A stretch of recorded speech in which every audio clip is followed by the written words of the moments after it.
What is up, everybody? We're here on another fun episode. We've got a very, very interesting guest. We've got Matt Lucero.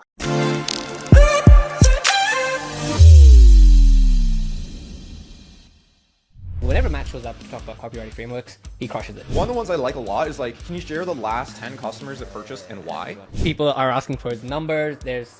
We just get hawked on trying to get his information. At the end of the day, like cold email, you're fundamentally just getting in front of people with what you sell. Like if you sell virtual back massage services. So how do you find the sweet spot for between direct response offers, right, that can't feel too salesy, and authority-led messaging that doesn't drive too much action? My ideal framework of the best cold email is, hi, first name. We help someone exactly like you get the exact result you're looking for. Can I do it for you for free? It's like, hey, I saw your 6 feet, whatever, and your skin complexion's this. Yeah. You want to buy ice cream? No. Yeah.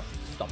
I see the biggest differences come from different audiences. The people you're reaching out to, I think, matters more than a lot of like the little micro copy hacks.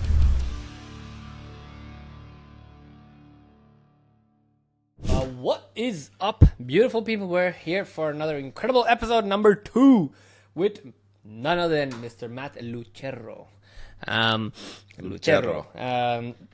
The man who's Italian in name and Italian in blood, but American at heart in terms of results and growth. With no offense to any Italian over here, I love everyone.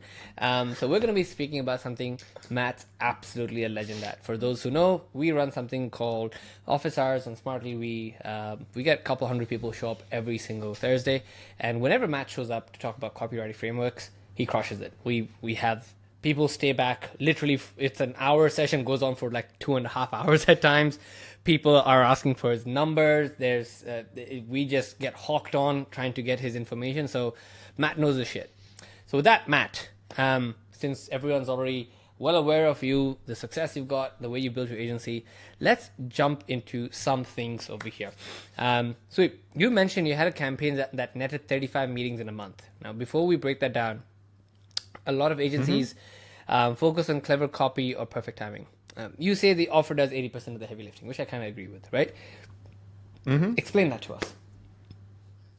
Yeah. So, and also to be fair, we've had customers that go well beyond. Like we had a customer almost did 100 a month, a lot of volume, but Yeah. you know, no, you're good. You can whatever you want. Yeah, no, we have customers that crush it. I would say a lot of it is offer. At the end of the day, like cold email, you're fundamentally just getting in front of people with what you sell. Like if you sell virtual back massage services, right? No one wants it, but like who wants that, right? There's only so much trickery you can do on the copy side to really make that work.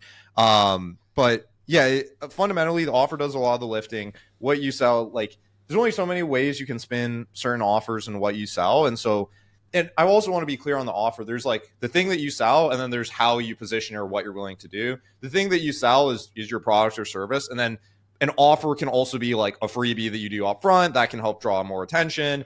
If, you know, as an example, the example I like to give with this is like if you go in the US, for the guys that have been to like a Costco in the US, if you go to a grocery store, they'll give you like a free sample of the chicken nuggets. The chicken nugget is the product, and then the free sample, that's like the offer. And that's what gets you to buy it, is that you get a little taste of it. You're like, this is amazing. I want to buy all these chicken nuggets. And then that allows you to like convert more deals and like having good offers. But yeah, in short, part of it's the product, what you're selling. I know some industries are just super brutal because of the people you're targeting and what you're selling. But then the way that you can improve that or make that better is by having some sort of offer where you're offering some free value, make it really easy for them to say yes. And then, you know, that'll help you on the conversion. Fair play. Now, in that space, you know, when you're trying to sit down with the customer, trying to craft an offer for them in the space that you never worked in, which happens to a lot of people. In your space, in the agency space in general, for us, we need to become the expert of everyone, right? What do you begin with? What's your general... We don't need to go top level. I know there's IDA, blah, blah, blah. What's your general way? Like, what's that hard-hitting interview question you ask them? Or what's your onboarding flow that sort of hammers through without giving all your sauce away, obviously? Yeah. So I'll give it away. The ones I like a lot is like, can you share the last 10 customers that purchased and why? And then that'll reverse engineer. So if, let's say, for example, I sell cold emails as a service. I'm just going to play a hypothetical here. Let's say I sell cold emails as a service, and the 5 out of the last 10 people that purchased were agencies. So that might be a sign that like agencies is an interesting market. And the reason why they want to grow is because they want a consistent lead flow. And then their biggest objection is that they're not sure it's going to work. So how do you wrap that up into a cold email? Reach out to marketing agencies. You say, hey, Johnny, are you guys struggling with consistent lead flow? And then your offer could be, hey, I'd be willing to do a risk-free or performance-free or whatever. Like you get to the meat and potatoes of why they purchase, and that's how you frame it. In a different vertical, I'll give an example with like logistics space. A lot of those types of things, they're very like quote heavy. They don't care about the product, like the deliverables that much. They just want a quote. They want the cheapest thing. And so then your offer could be, can I send you a free quote? Hey, Johnny, saw you're in the e-commerce space. Just curious, are you shopping for the best 3PL provider? Here's what we do. Here's how it works. Can I send you a free quote? So a lot of the data, there's no rocket science to it. It's just like reviewing your sales calls, and you can mine a lot of that data. And in the case of Smart Lead, it could be, why do people purchase? Could be deliverability. Could be because they want consistent sales.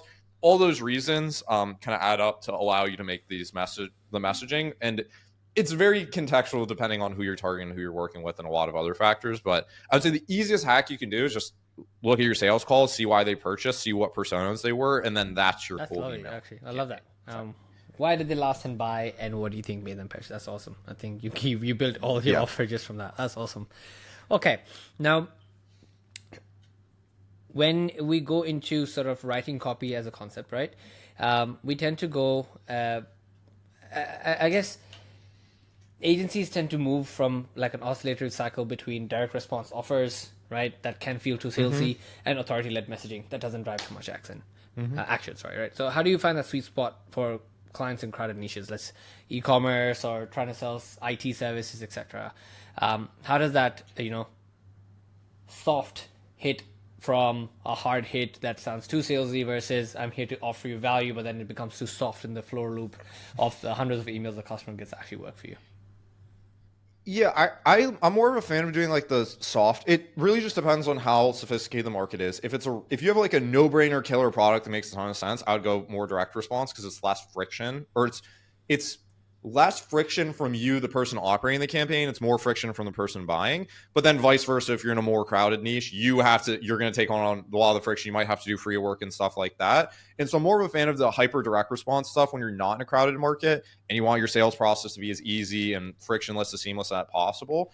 But that comes at the cost of getting more interested people. If you're softer, you have to do a lot more work. But then, there's typically higher throughput. So it just depends on the market. I'm more of a fan of going softer. And then if there's too much work and you want to simplify it, then you can make it more direct responsey.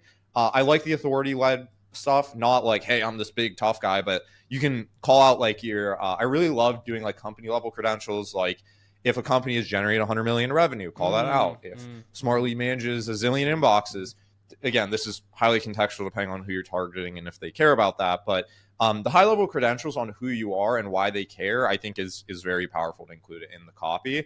And I wouldn't like beat around the bush with the sales stuff. Like when you go to a grocery store and they give you a free sample, they know, it so that, if you like it, you're going to buy a bag of whatever.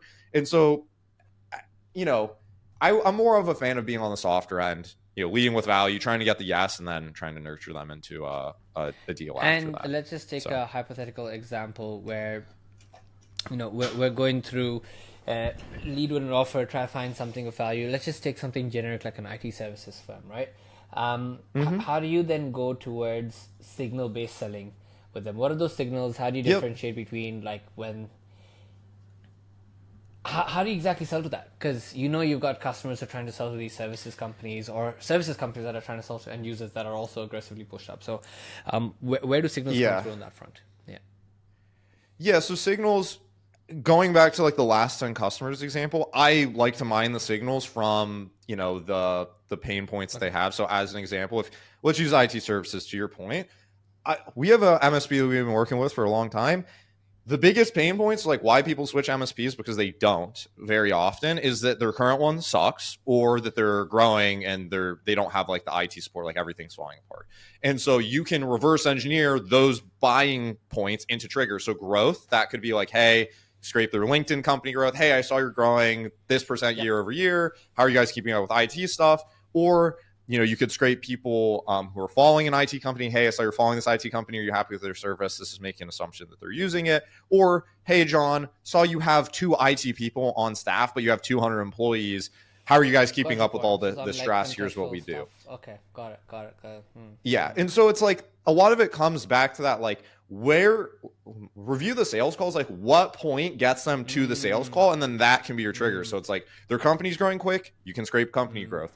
It's hard to scrape what providers are using, or if it sucks, that's more of like you just blast that scale. Or like another example of like trigger based approach is like, hey, they want to work with us because we were at a trade show and they loved our booth, and scrape everyone that went to that trade show. Trade shows are a killer trigger for anyone watching, by the way. Okay. But yeah, you just gotta look at your sales calls, and like what you do on the inbound is almost the same as what you do on the outbound. You just gotta like, it's the same pain point. It's marketing. You gotta I'm trying to think. It's pretty much in the end, you've got to find that clear-cut combination of words that makes them want to simply click buy or get them. It's those saucy words that sort of trigger an emotion out of them, right? So yeah, I get you. I completely understand. It's kind of like driving that urgency or the scarcity or whatever it might be, that might get the customer excited to buy through. So on that front, I just wanted to jump into two more questions before we end this and go on to the next exciting episode with Mr. Lucero. Yeah.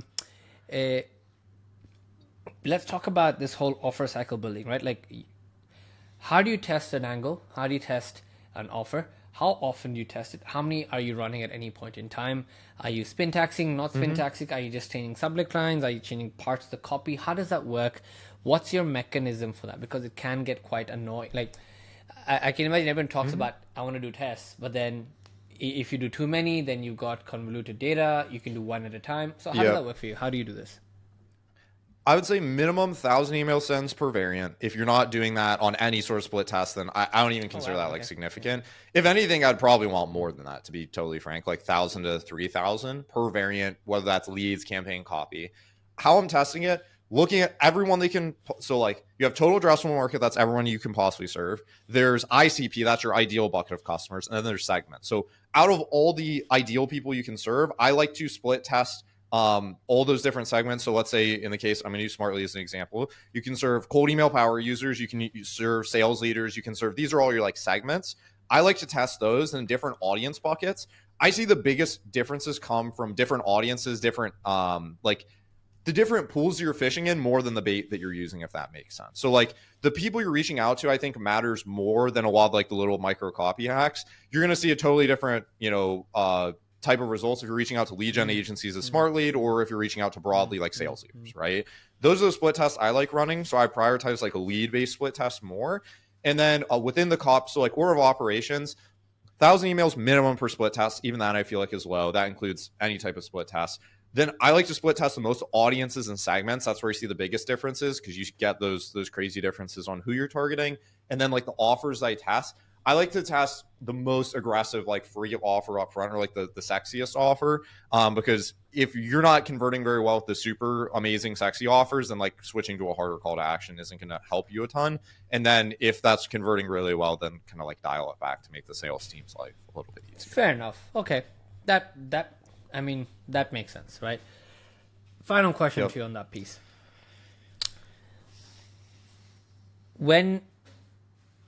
When you've gone through all these mechanisms, frameworks, different test cycles, it might be, again, trying to sort of steal an answer from you over here. What's been your biggest offer that you can share in terms of anything that is like a past participle? You can talk about it now since it's been done. What's the biggest offer that's worked? Like people just click buy. I will tell you, and I still use it to this day, and it's never going to go out of style, is doing stuff for free. If you give someone for free that's valuable, like they will say, my ideal framework, I'll leave with this. My ideal framework of the best cold email is, hi, first name, we help someone exactly like you get the exact result you're looking for. Can I do it for you for free?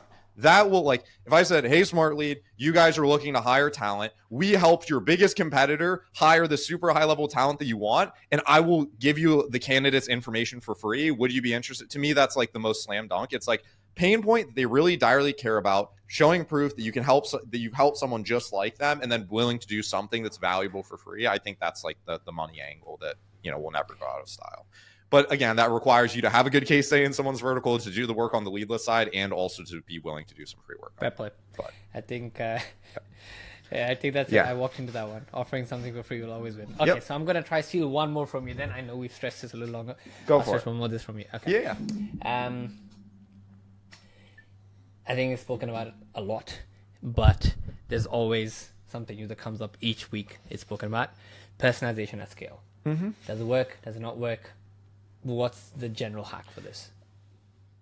I think personalization at scale when it's tied in with relevance is amazing. If I said, "Hey, Vibov, you're wearing a blue shirt. Can I sell you some emails?" That's personalized, but it's not relevant. If I say, "Hey, Vibov, saw you have 3 team members and you're putting out another sales post or another post for another sales rep. Can we help you with that process?" That's personalized relevance at scale, and that comes back to the trigger conversation. Nailed So it. it's like, yeah, it's just getting your foot in the door with something related to your Nailed offer. it. Nailed it. Absolutely agreed Yep. with you on that part. It's like, hey, I saw you're 6 feet, whatever, and your skin complexion's this. Yeah. You want to buy ice cream? No. Yeah. Stop. Not relevant. Some of that. Yeah. I love it. Reminds me of the Smart Writer days. Yeah, awesome. Well, everyone, Cool. thank you so much for joining on this one. Next one, we're going to jump into how Mr. Matt Lucero dives straight into his operational infrastructure, how he's built a very, very efficient team on his side, is running a very profitable, hopefully very profitable agencies, good enough for us to scale. Hopefully. He's hiring, he's growing, he's well known in the market, so he knows how to drive the operations. And for those who pass the fulfillment, the acquisition part, the fulfillment is actually kind of where you end up losing customers because retention is an issue. He's figured it out.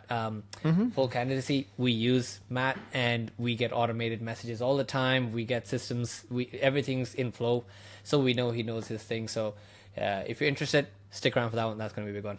Thanks, Matt. Have a good day. Awesome. Appreciate you. All right.